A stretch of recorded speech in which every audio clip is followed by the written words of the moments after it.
Assalamualaikum. Hari ini adalah tajuk pelembapan dan resonan 5.2 bawah tajuk gelombang lah. Hari ini kita nak perkenalkan dua istilah iaitu pelembapan dan juga resonan. Pelembapan kita tengok dulu apa itu sistem yang berayun lah. Jom kita lihat.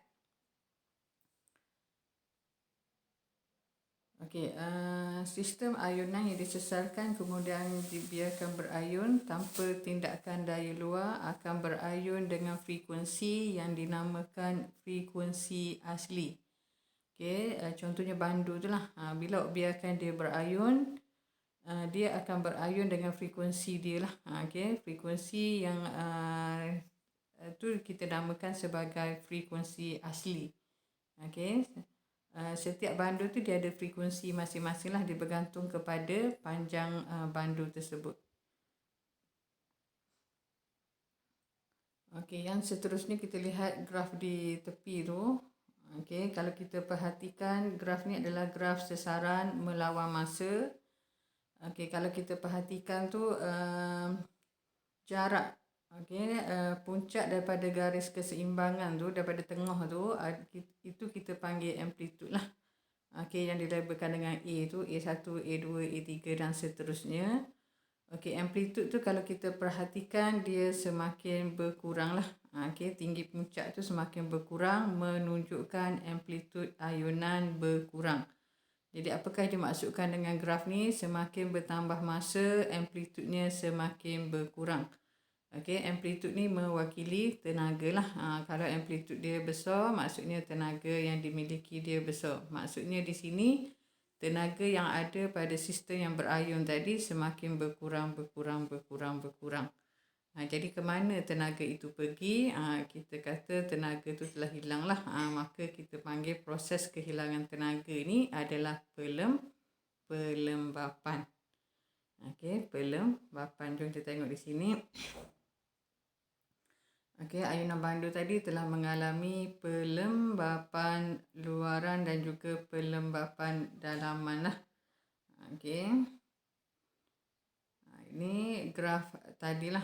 Dia buat amplitude melawan masa. Kalau tadi sesaran melawan masa.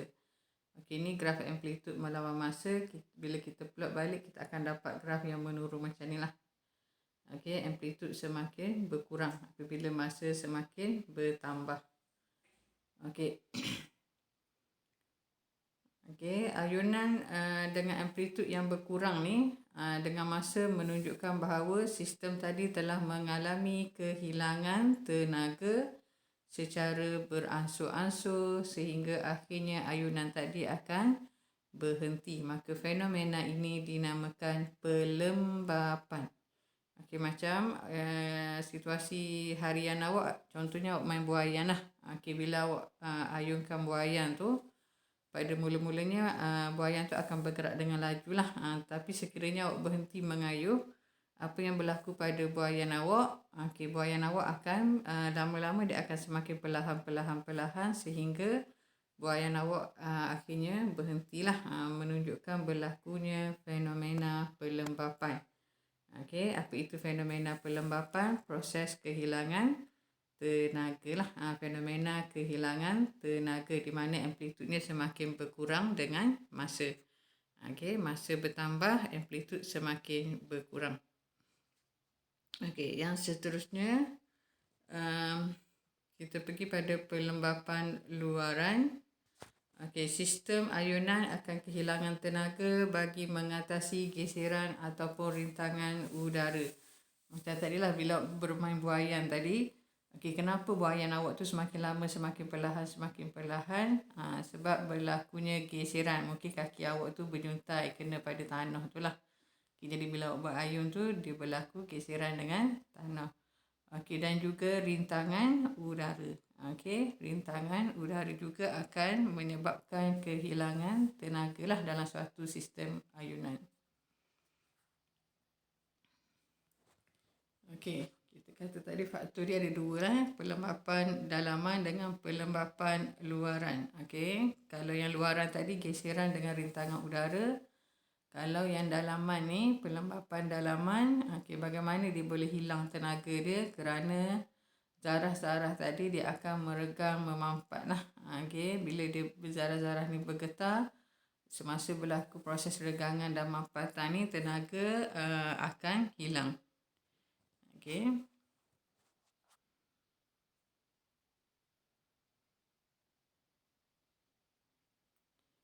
Jadi pelembapan ni adalah pengurangan amplitud suatu sistem ayunan akibat kehilangan tenaga. Semasa pelembapan, frekuensi ayunan adalah tetap. Kalau perhatikan graf tadi, yang awal tadi, yang berkurang hanyalah amplitud, tetapi frekuensi ayunan adalah tetaplah. Frekuensi ayunan adalah tetap. Amplitud sahaja yang berkurang.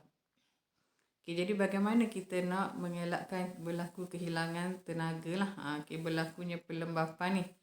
Jadi kesan pelembapan ni kita boleh atasi dengan mengenakan daya luar secara berkala lah. Mengenakan daya luar berkala ke atas sistem yang berayun. Contohnya kalau main buaian tu, suruhlah orang lain tolong beri tolong awak. Jadi itu kita panggil daya luar lah.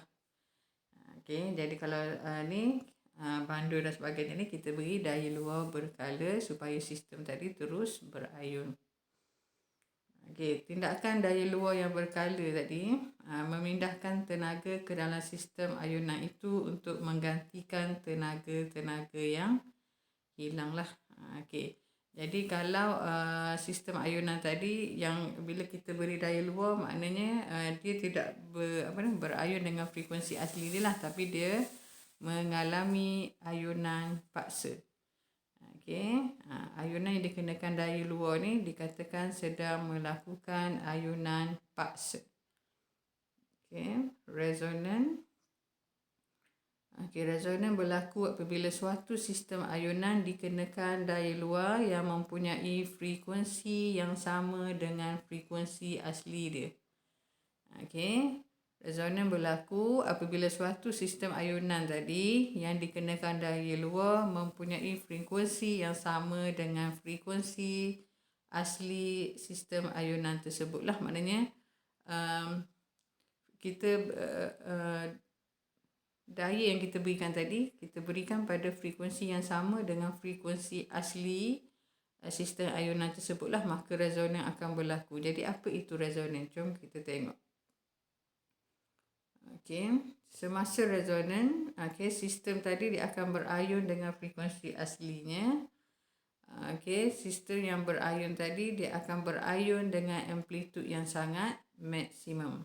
Jadi semasa berlakunya resonan, sistem tadi dia akan berayun dengan amplitud yang maksimum. Dia berayun dengan sangat kuat lah. Jadi